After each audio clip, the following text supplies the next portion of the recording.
SAIC Motor is the largest auto company on China's A-listed share market.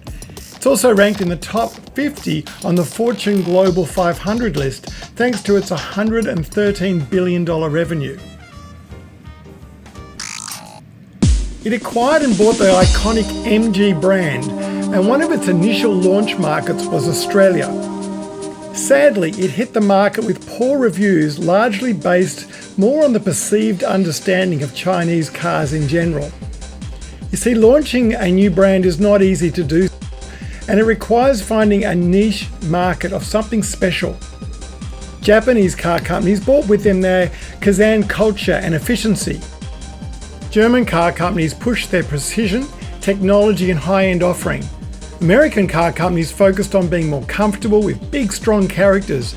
Korean car companies made a cultural promise through long, extended warranties. A once iconic UK brand, now owned by a Chinese company, launched in Australia was not going to be easy. We joined the executive team around this time and offered to design a program to help craft a vision, mission and values. We then used this as a competitive weapon to build the brand. We could not change the design of the car, so we had to dig deep to look for something solid in the brand. Now, we can't tell you what happened in the sessions, but we can tell you that the workshop, along with the pre-designed and post-follow-up sessions, scored a perfect 10 out of 10. 2 years after the MG was launched in Australia, it was one of the few brands to grow. It grew at an astonishing 177% in sales.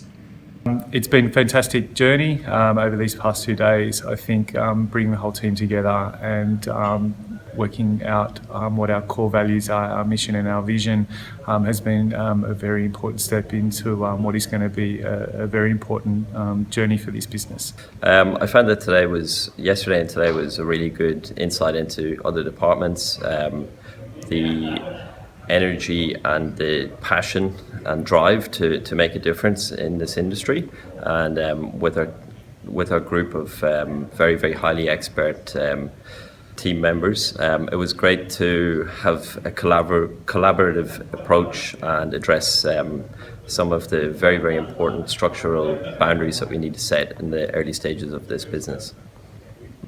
If you're interested to see which of our core workshops kicked off this success, look at the links below for Mission Possible and the Creative Appliance project.